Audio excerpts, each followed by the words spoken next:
Welcome to West Virginia Uncommon Place. My name is JR. Today I have with me a special guest. Her name is Renee Jones. And our most nostalgic question that we ask is a simple question. And I will ask this to Renee after she introduces herself. My name is Renee Jones, and I am a counselor, coach, and speaker helping women overcome emotional eating. Okay, emotional eating, and I like that. Now, tell us a little bit about your journey, because that's what gets personable. We always want to hear about your journey. What led you to this? Well, I spent 40 years on the diet yo-yo, just trying every diet going, succeeding and then failing because I could not keep the weight off. And when I finally found the whole concept of emotional eating, I thought, oh yeah, that's me. That's me. That's what I'm doing. And once I overcame that, then I could lose the weight. I hit my goal weight over 10 years ago now, and I've been right in the same spot for 10 years. Hey, that's amazing. Now, a little bit about me. I wrestled in high school and college. So I've always kept my weight at one weight, like between 190 and 215.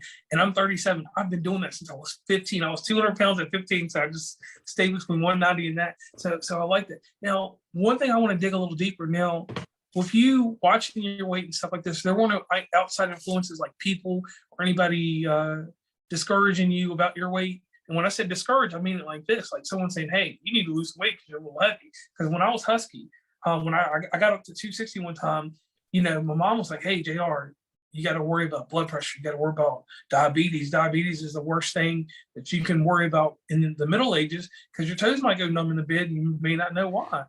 Yeah.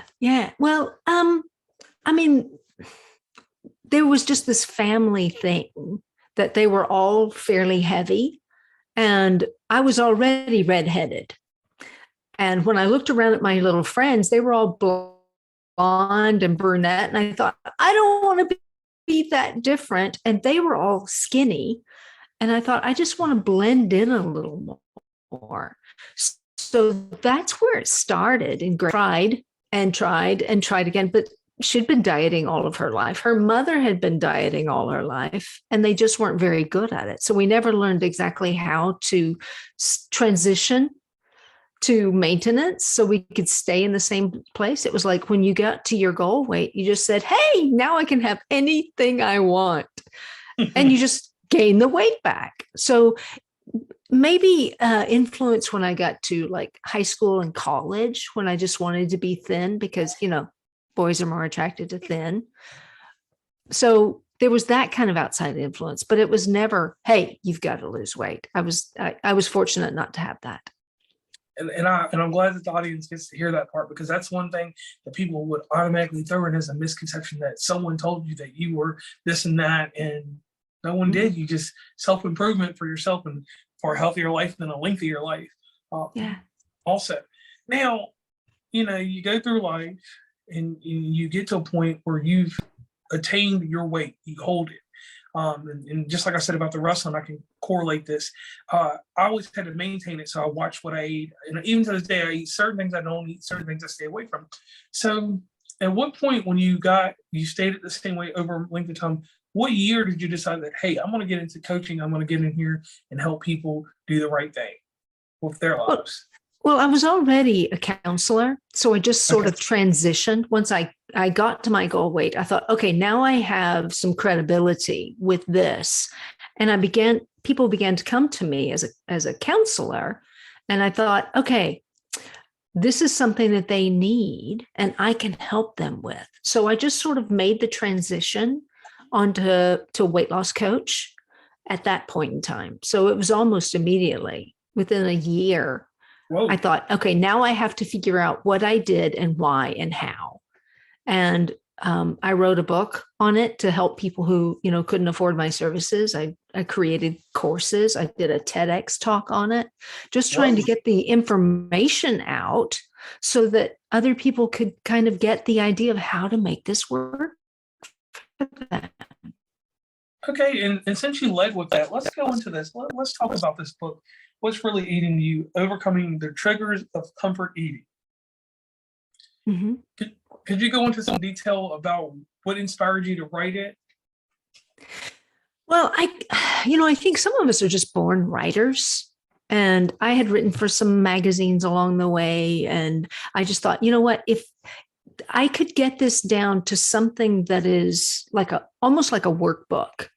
So I went through and gave them the information, and every chapter has some questions at the end for your consideration, so that you could, if you followed the information in the text and then did the questions, you could probably take yourself a long way toward overcoming emotional eating for yourself. Okay. Okay.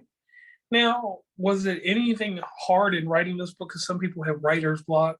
Some people have something that stops them from writing. Because I'll give a great example, and I always like to tie myself into authors. I wrote a book once. I published it and I put it out. And I did it after the events of what happened. So for me, it was just one of those things where format. So I didn't have no writer's block or anything like that because I needed to, it was emotional healing.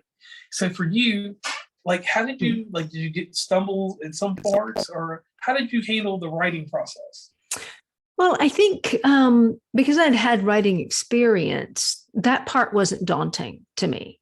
So what I did was I got myself like 12 file folders and just started putting ideas into the file folders according to topics. And those topics became the chapter titles. So Okay. and then I went through and thought, okay, how do I organize this chapter? And I tried to keep the chapters fairly short because I don't like reading long chapters. So I just started working by it chapter by chapter. And then my editor said, okay, Renee, you've got 2 chapters here. One is diet and the other is exercise. I said, yeah. She said, I need more. I was like, but I think I've said everything that needs to be said. She said, but tell me what's in your diet chapter. I said, pick one. And your exercise chapter, do some. She said, they're going to need more than that. So, because literally, that's all I had on those pages was pick a diet and do some exercise. Because I'm not a nutritionist. I'm not a personal trainer. So she said, go back into what helped you stay on the diet, what helped you continue. This is funny, but it's not going to work for a book. I was like, okay, fine. So then you put some more chapters in there, and then you come out with this book. Yeah. So I'm gonna pull us back to the original topic that we got to deal with: emotional eating. Yes. How it's created, and how do you manage it in a sense of, like, how do you stop it? I'll tell you something, and this is my husky days, 200 pounds to 260. I ate chocolate covered raisins, and I ate them habitually. Like, I could go get in the car, just have some. But I ate them around every activity. Literally, I'd leave class, go to my dorm, I'd eat them there, I'd eat them leaving. So I didn't realize that whatever, and I didn't have anxiety or anything, but whatever pressures I had in life, the chocolate raisins took care of it. Now, what was weird, at the age of 21, I have not had a chocolate raisin since then. At the age of 21, I just stopped eating them. That's fascinating. Yeah, and I don't know why, but I want to know about emotional eating, because I know that I was emotional eating then, and I'll never know what triggered me to stop. But I'd like you to let the world know about emotional eating and how to manage it and how it's created. And I want to dig into that raisin thing in a minute. But emotional eating is something we come by naturally. Because think about it. When a baby cries, we put something in their mouth from birth. It's either the bottle or the breast or a pacifier. And as we get older, we change out the pacifier for candy, or adults for pizza or a donut, because there is something very soothing about putting something in your mouth. And that's okay, except when we continually go back to it, because that's when we tend to overeat and it doesn't do us a whole lot of good. So managing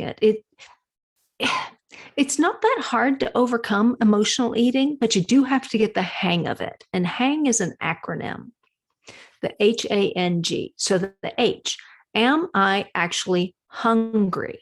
And if you are, you may well need something to eat. But if you're not, then you go to the A. What is my current attraction to food? The N, what is it that I actually need?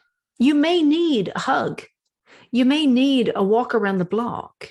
You may need to play with the dog. You just may need some distraction. So find out what it is you actually need from that. And then the G is go. Go get that, because that will soothe you more than food ever could possibly do. Now, certain foods connect with us. So, for example, I tell a story in my TEDx talk about my near addiction to peanut butter. And for you, apparently it was chocolate covered raisins. So where did that start? What is the earliest recollection you have of having those chocolate covered raisins? It's crazy. I have a very good memory. It was 1989. We went to go see Batman, and then we went to go see Dick Tracy, the Wow. movie. Okay. Yeah. You know, Warren Beatty and stuff. And when we went to go see the movie, my mom, dad, me, and my sister, they got us, like, because we were doing the whole, like, double movie thing, and we ate popcorn the first time, and I was like, I want something sweet. And my dad gave me chocolate covered raisins. Uh-huh. And they were, I think they were like Raisinette or something like that. I forgot the name of the brand, but you know what box I'm talking about. Yeah. And even at that age, I was probably at least 5 or 6 then, maybe 5. I ate the whole box because they were small morsels, and it was just. So you were 5 or 6 at the time. Mm-hmm. Did you have a really good time that day? Yes. Did you feel very close as a family? Yes. Do you see why it might be attractive to you? Yes. When you weren't feeling so comfortable or maybe so settled, the Raisinets brought back that feeling that you were having. Okay. And when you turn 21, it's entirely possible that somewhere in your subconscious you said, I am a man now. I can do without Raisinets. Could be. And I think that another thing is my dad died in 1994. Ah. So later on, anytime I went to the movies, I always ate them. And I didn't relate it to him, but I'm related to him now because you made me realize that I probably ate them at a morning also. Yeah. And to feel connected to him. See, because that's the thing. For me, the peanut butter, when I was circling the refrigerator and I was upset and kept going back for another spoonful and another spoonful, it wasn't the food, it was the quantity, right? It was a connection I had to my grandmother. And when I needed to feel loved and affirmed, I would go back to peanut butter because that's what she always did.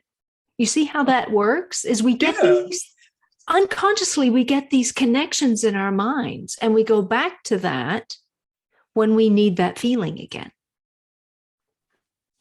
Yeah, that's amazing. And then I'm thinking later on, I replaced them with snow caps, and then snow caps lasted for a few years.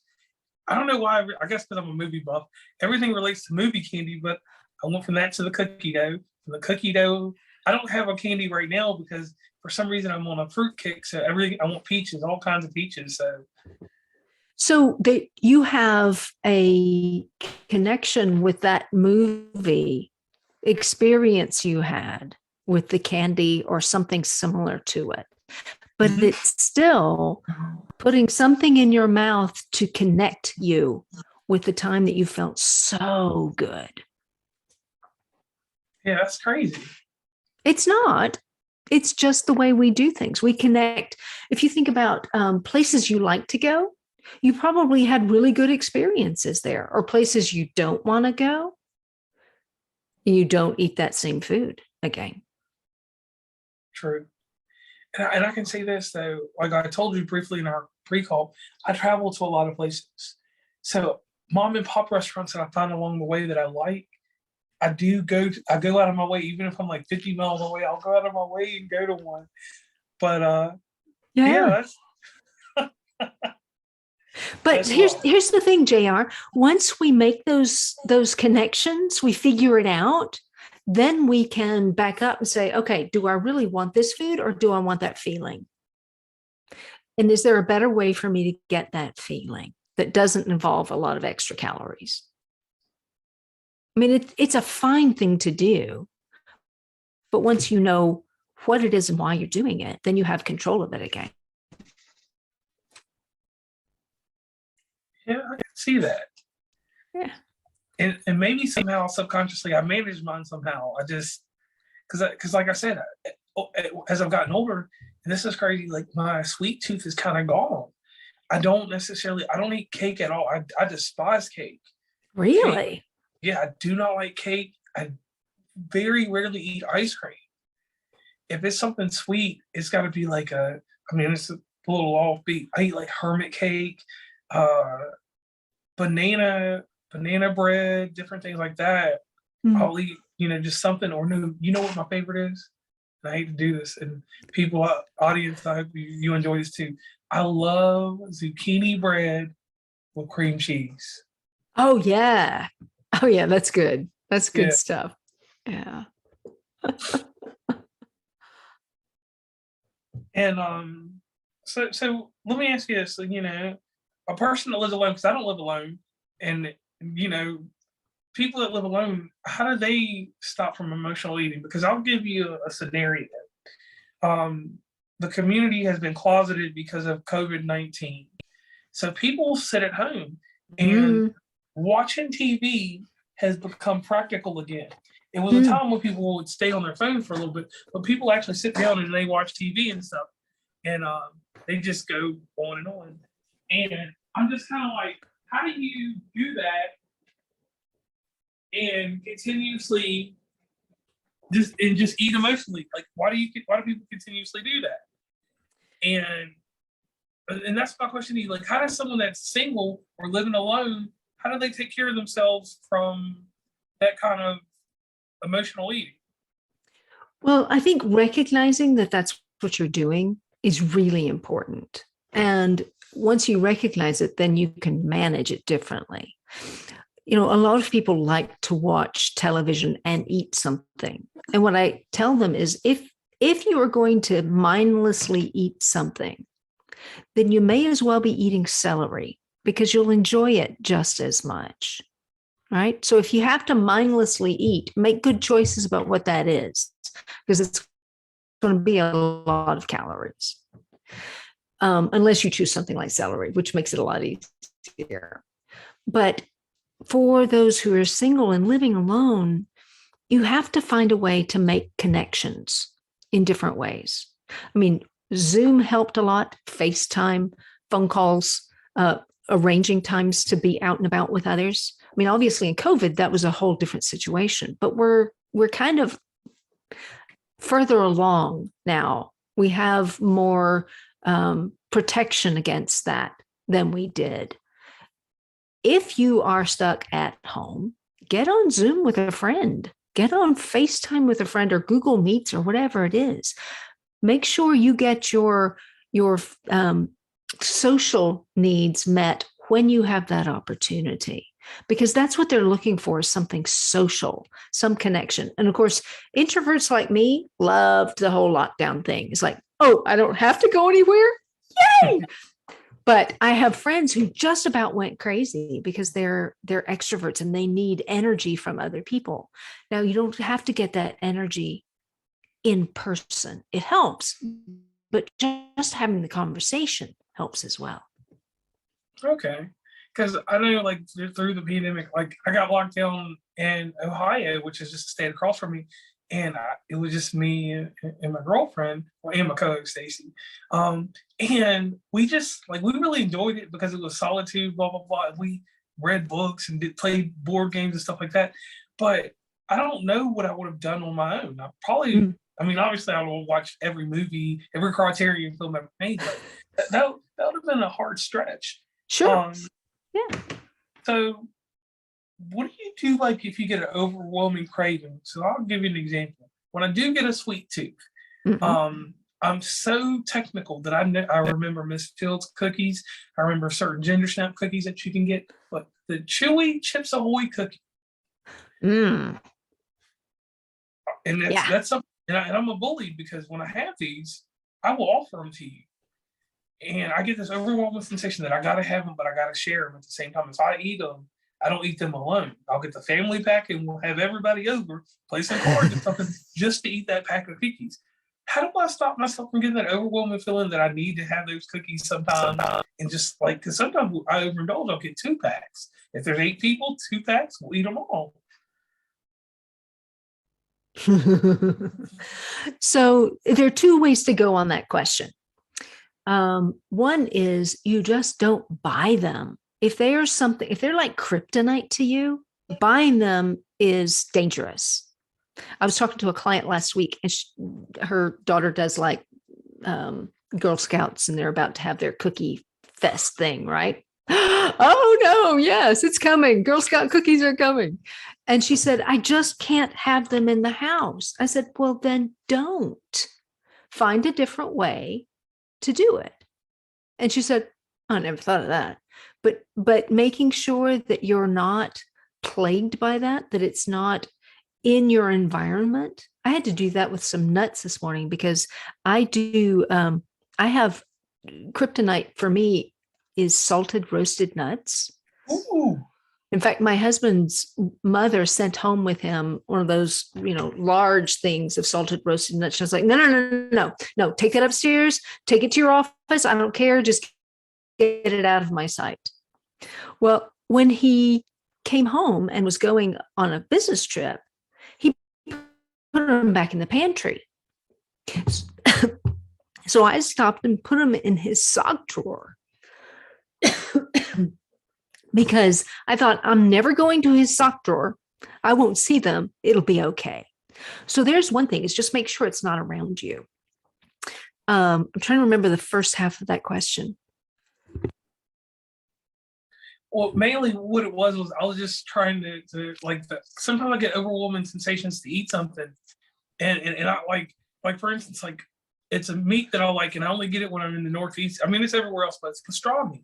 I can get a pastrami sandwich from anywhere, like when I'm in New York or somewhere, and I will eat pastrami. I'll go to the Wegmans or whatever the grocery store is. I will get fresh sliced pastrami, but I get back to West Virginia, I won't touch it with a 10-foot pole. So when you have something that you just cannot say no to, right? It happens once in a while. It's just like, I've got to have this and there's no way out of it, right? What I say is, great. You get to have it, but with a caveat. Put it on a mat, maybe, nice glass candles, the whole thing. Make it a moment and sit and chew every single bite of it. Because if you're just swallowing it whole, you're not really enjoying it. So sit down and squeeze every bit of flavor out of every bite that you get. Because with that, you're giving yourself permission to enjoy it. You're giving yourself permission, so there's no guilt involved. You're making a choice as an adult to enjoy something, and then make sure it's not in your house anymore. Okay, I can do that. That'll make me stronger. So let's dive over into the coaching aspect. Okay. People, we do this thing called a shameless plug. So could you plug your website real fast? Sure. It's packyourownbag.com. Okay, so when you head over to packyourbag.com, pack your own bag. You can do an introductory call with you, and you can get started with your services, correct? Yes, absolutely. So when someone calls you, and this is the thing, they open their heart up to you, because eating is a very personal thing. It is. And even though some people do it in front of people, I know people in my 37 years on this earth that eat in the car so no one knows that they're eating. Yes. Yeah. It can be a very shameful thing. And I know people that get food out of the refrigerator, even in my household, and they only eat at nighttime when I'm asleep. So a client comes to you, they want your services. Now your services are offered virtually, correct? Yes. Okay, so you walk them through certain stages, and I know that there are certain algorithms and things that are set in place that you have that you can automatically hone in on what's going on, just like you did with me, because you only took a few seconds and we've already cured my raisin problems. I'll never go back to chocolate covered raisins, at least in this lifetime. And I think I'm going to be in a better control of things because later on I was going to go and get a brisket because I'm out in this area that I'm in, and I decided I'm not going to get that. I'm going to get something fairly easy on my body, so I don't have to feel it the next day. So I do want to thank you for that. So someone comes to you for your services.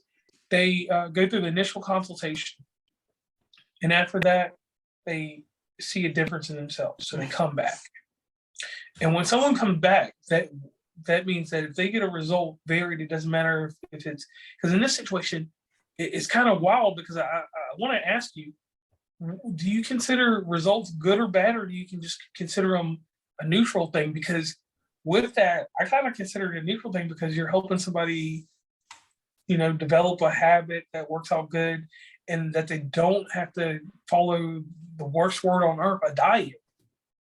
Yeah. Yeah. And how do you curb people from that word diet? Like I've already wanted to do a session with you, and I start talking to you about a diet. I'm like, I want to get on the meat diet, nothing but meats, or something like that. Or I just want to eat meats for 4 days a week, and then 3 days a week I just want to eat whatever I want. How do you get someone to realize that a diet may or may not be the best thing for them, or it's not a good idea at all? I like your take on that. Well, one of the first things that I do with clients is I give them a metabolic assessment. You see, JR, I lost my weight on one diet, and it was fine. It worked, but it left me tired, hungry, and cranky all the time. So when I was trying to maintain, that wasn't helpful. So I stumbled across this metabolic assessment software stuff, and I thought, okay, we'll try that. And it gave me a result that I was not expecting at all. And I thought, okay, I don't know about this. I've been trying to avoid this food for a long time, but I'm at my goal weight. 1 week's not going to hurt me because they gave us it gives you a menu for a week. JR, I was 52 years old at my goal weight, and I lost 2 pounds that week. And I thought, okay, I don't understand this, but it works. And this is the thing, when you find what actually works for your body, it doesn't have to be a diet. It's just nutrition. So I give them this assessment, tell them what will probably work best for their bodies, and then they get to go on and do that. The thing is, because it's emotional eating, the nutrition is not the thing. It's not what makes the difference. What makes the difference is finding what's going on for you and unwinding that, or possibly healing that, so that you can follow whatever you want to do, right? I mean, my mantra when I was losing my weight was face your stuff, don't stuff your face, right? And because I was also working with someone to overcome my emotional stuff, it made it possible that I could stay focused and not get distracted by some goofy thing in the past that had driven me to food before. We've got to find what's driving your heart toward food and take away the keys. Okay, that makes the most sense. And I thank you for that. I think that's the gem inside the episode thus far, because that's just what you need to do. Now, after this is, people start this and they get this metabolic assessment from you, and then they come back a month later, because they're going to keep continuously talking to you, but they come back a month later and they've lost 15 pounds. That's a lot in a month. That's a lot in a month. But go to the doctor, cardiovascular wise are good, heart's pumping, doing the right thing. Well, one day they slip up and they find that chocolate syrup and they see that milk, and they don't drink the whole gallon, because if anybody drinks a whole gallon of milk, more power to you if you can do it. But if you can't, then don't do it. They slip and drink that whole thing of milk. It doesn't put much weight on, but it's just a comfort. They come back to talk to you. They figure out what it was. they had got on a good stretch, but one instance of not being able to alleviate the stress the way that you taught them put them out this way. Mhm. And they come back a little discouraged. They're like, hey, Renee, I've fallen. I'm back on track. I didn't call you yesterday because I didn't want to be shamed. And you know, obviously, you sound like you're a very good person, so you're gonna take the shame from me. You're gonna tell them, don't be ashamed of anything you do. What's the next line you're gonna say after that? Be kind to yourself. You don't deserve that nonsense. Because here's the thing, shame doesn't help us at all. Shame never works in a positive way, right? I mean, okay, you can feel a little guilty, but guilt is recognizing you need to make a change. Get back on that horse and ride, you know? Okay, you fell off. I fell off horses when I was growing up a lot. I had lots of bruises, but you got back on the horse to ride because you wanted the result. You wanted to feel the wind in your hair, as it were, as you went galloping across a pasture. So if you're going to get the results you want, you have to then start again. It's okay. You messed up. You weren't being who you wanted to be. Welcome back. Now you can. Okay, and I like that a lot. So they're with you for a year and a half. Things go good, and then next thing you know, they see you on a TED Talk. TED Talk. We'll give you an example. How I do this little role playing in the episodes. We'll go east to west this time because I'm closer on the east this time. So you know, you go to Carnegie Hall, you give a TED Talk there, and your clients have decided to travel out to Carnegie Hall to see you, and all this other stuff. And you know, you're building a strong following. You leave there, you go to a book signing for your book somewhere over near wherever the Pittsburgh Pirates play. You do all this in one day, and then someone walks up to you and says this, and you know you weren't their coach, but they read your book and they said if it wasn't for you, you know, I wouldn't be here today. Wow. Where does that touch your heart? Wow. That would be huge. Because it means that they've found a resource that gave them the courage and the determination to keep going. And that's wonderful. And for me, it's like, oh, good, something I did helped. Okay. Now, from that point on, you head on down to Washington, D.C. You made your rounds around there and you met some good people. And then somehow you end up in Baltimore, Johns Hopkins University. Wow. That's where everybody wants to go. You know, if you're in your line of work, you want to go to Johns Hopkins. Your metabolic assessment makes its way to Johns Hopkins. They run a case study on it. They find very great results from this. What do you do with that information once it gets to you? Yay.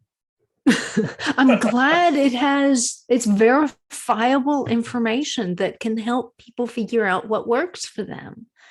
I am grateful for having stumbled across it. So let's share it with the world. Okay, and I like that. Now, there's a part of the show that I pay homage to 2020. It's a news magazine that I grew up with. Yeah. Don Stossel did a little bit of comedy. Diane Sawyer, to me, she was probably the better interviewer of all. But as one lady, and since the last time I recorded, she's actually passed away. Barbara Walters could take any person or anything and she could make them magical. So with the 2020 questions, I like to get a little deeper into who you are. Okay. Now, the thing about helping people, coaching people, and doing stuff, your cup is half empty, your cup's half full. And you don't emotionally eat. So, you know, you exercise obviously to maintain yourself. So what do you do for self-care? And the reason that I ask this is because in our day and age with COVID-19, and I always like to relay this in, we've branched off into two places, self-care and then self-maintenance. I prescribe to the idea of self-maintenance because self-care sounds a little selfish. Self-maintenance is something that I'm going to continuously do, but it's something I was doing beforehand. I'm just acknowledging that I'm doing it every day. So self-care, self-maintenance, how do you take care of yourself? Well, I walk my dog every morning. It's good for her because, she's a big dog. She needs exercise. And it's also good for me because not only do I get exercise physically, I listen to good podcasts or books or other personal development material while I'm walking, because I find the motion helps me absorb it a little better. Sitting down and just studying was always hard for me all through school and grad school. But if I can listen to it while I'm walking, I get much more out of it. And then I can make notes because, I have on my phone, I can make notes if there's something I need to go back to and address later, or I talk to my accountability partner and say, hey, we got to look at this. So that's one of my primary forms of self-maintenance. Okay. Now you go on and we always talk about the positive because negative energy doesn't mean anything. But negative energy, two types of negative energy do make a positive charge. Is that correct? Sure. Yes, I'm sure it does. Yeah, something that's agree. I thought it was a positive and negative, but some people, two negatives, sometimes you can turn into a positive with people. We won't say a charge. So you have a client and you've done what you can to help them. And that client goes up and down, and that client is in a down period. And it's one of those run of the mill things where they went from 200 pounds to 275 over 9 months. Yeah. Okay. Because that's realistic. That could happen. Yeah. How do you help that person? Well, I think first we have to recognize that they're not certain that this is what they want to do. So I asked them, okay, I know this was a wonderful idea. Is it what you want to do? And if you truly want to do it, then we can make some adjustments to what we're doing. But clearly what we're doing right now isn't working. And very often they want the result, but they either can't or aren't willing to do the work, because it's always going to be work. Weight loss is not just automatic unless you are a 16-year-old boy who's very active, right? But, Right. We look at what's stopping you, what's getting in the way, what is driving the behavior bus right now, and see what adjustments we can make, because clearly it's not working for them. And sometimes they just decide, what, this is too hard. I don't want to do it. Okay. That's your choice. You're an adult. You can make that choice if you want to. But if they do want to continue and they're just like, Renee, I just can't figure out what's going on, then we do some intensive work over a few weeks to help them discover what the problem is for them in that moment and then implement it. Just go back to the beginning of the program. Find the things that are stumbling blocks and deal with them. Face the stuff so you don't have to stuff your face. Okay. Now, my last question is this. So after you deal with everything that you deal with in a day, it's time to unwind. You, your husband, your animals. And you decide just y'all are going to be simple, just glasses of water and whatever you want to eat. Y'all finish eating. Sun's about to go down. What do you say to your husband about your day? Like what is that like? What is that interaction like? And the reason I ask this is because a lot of people that work in your type of work, they're givers and they never take back any time.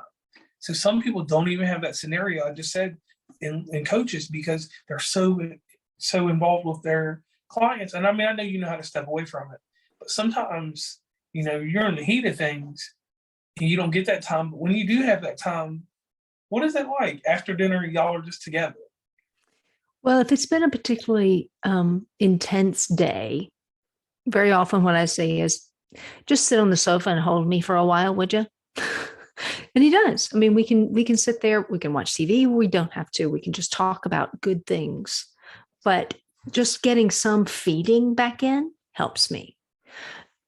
If it's just a day where I'm tired, then I may want to watch a film because story feeds me. And I'm not talking about, dystopian or murder or anything like that. Just a good story will feed my heart in ways that other things don't. If it was a great day and everything was clicking, then we just talk about the weather or whatever's going on for him, But you're right. Helpers do need to refeed at the end of the day. Just like our bodies need nourishment, our hearts need nourishment. And sometimes they need some extra care. So whatever it is that works for my own heart's care, he's a good guy. Mr. Jones is lovely. He'll take care of me. And I appreciate that. And the reason that I always ask that is because no one ever asks the person that's helping them. They ask how you are, but they don't ask how you're living. They always ask, and it's two different things, and it goes in just to life in general, that we've lost that kind of common courtesy, not because of COVID, just because of life. So I wanted to get that out there. Now, Renee, before we jump off here, I need you to tell everybody where they can meet and greet you on the internet, and what is the most positive way they can be effective communicators with you. Well, they can go to packyourownbag.com and send me an email. I'm on Facebook at Pack Your Own Bag, as well as Instagram and YouTube. Okay. So, just let me know if you'd like to have a talk. We'll get you in. Now, let me ask you this real quick, because I noticed the social medias you said, but I noticed one was missing. How does a business professional, can they reach you on LinkedIn? Yes, I'm on LinkedIn as well. Okay, just want to make sure that, because that's the one party that for some reason everybody's on Facebook. That's our Walmart, but LinkedIn's like Target or whatever specialty stores in your area, or Menards or whatever. So I always ask that because LinkedIn is where, I don't know, since things have changed with our show, LinkedIn is where most of my listeners are. So I always have to I like to include them. Yeah. Well, I'm under Renee Jones on LinkedIn, so that would be the place to find me. And audience, definitely inside this episode, you will be able to find out all the information, where to reach Renee through the show notes, because that's the great thing about a podcast. It's the reading that you do afterwards, outside of what you hear. So real quick, Renee, I want to tell you this. It is a tremendous honor having you on the show. And here's your testimony. Fortitude. That's the thing right here that you live with. That's your shining armor. That's your cape. You have to be very strong. You have to be stoic to a degree with people.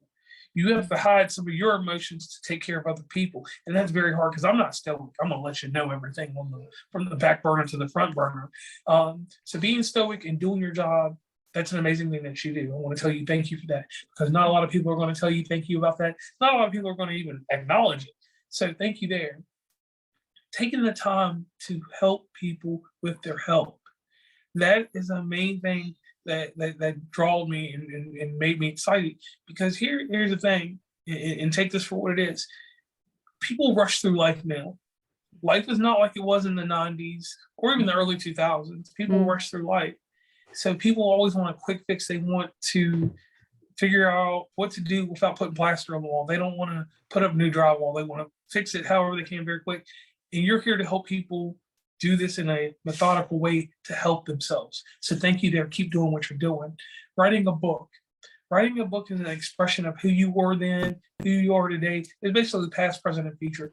Thank you for that too, for the simple fact that that's a snapshot into who you are and why you do what you do. So definitely we'll put extra links up for that, for your book, and definitely for your services. Because the thing here is that you didn't have to write that book. You could have just said, hey, come to me for the services. You don't need to know all this information. But you know that some people, because of certain financial constraints, you're here to help them regardless.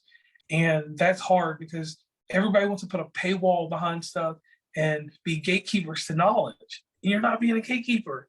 You're saying, hey, you can go here for this if you can't afford this, but you still can have this and you can still communicate with me. That right there is the difference and what people are producing and giving out to the world now. People don't have that same, what's the word I'm going to use? I don't even have an adjective for it. I'll just put it like this. People don't have that common, I'm going to use common courtesy. They don't have that common courtesy in business to know that there's other ways to reach people than always a hard direct sell. You can reach them indirectly through the book and they will come to you. If the book helps, even if the book doesn't help, it's word of mouth. They're going to spread it. You know this marketing genius and you don't show it. You just let it play its course. And that's an amazing thing about you, because so many people will put pressure on things and do this, and that. But organic is the best way to be. So I want to tell you thank you. And that's your testimony. So staying stoic, which is the hardest thing on earth to do, being poised, having precision, and being concise with people while still catering to their emotions. That's hard, because I'm not going to do it. It costs me too much mental anguish, but you do it, so thank you. Yeah, of course. I mean, I can't tell you how much it means to me to be able to help someone else heal their heart. But it's just what I love doing. Okay. Now, Renee, the way that we like to end the show, we like to give people time to give a shout out to everybody that has helped them along the way. Because the one crazy thing that I found, that some people don't have people to help them. They have inanimate objects that stay with them. Like one guy had a crystal he carries everywhere and it followed him through life.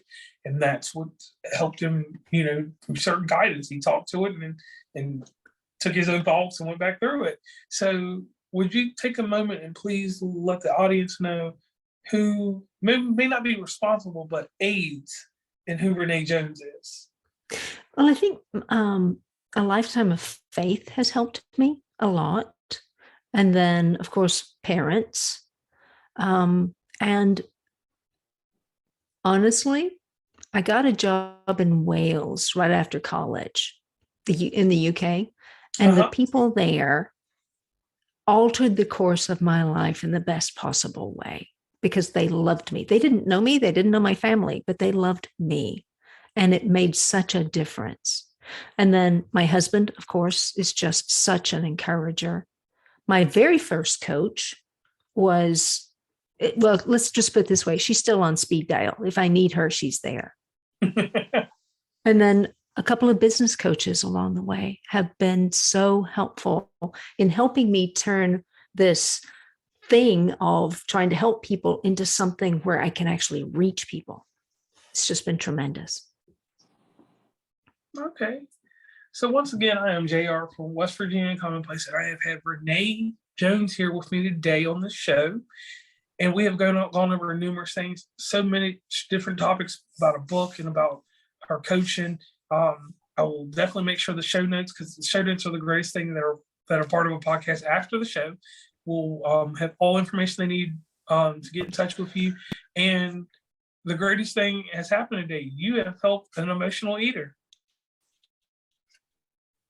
Good. I'm so happy. And on that note, we are signing off. So thank you, everybody, for listening. The normal stuff that goes on with the podcast, all that stuff is in the outro. So I'm JR signing off, and Renee Jones has joined me on the show today. Pack your own bag. It's more than what you think when you think of that term. She's trying to help you get through all your baggage and everything else, along with your eating habits.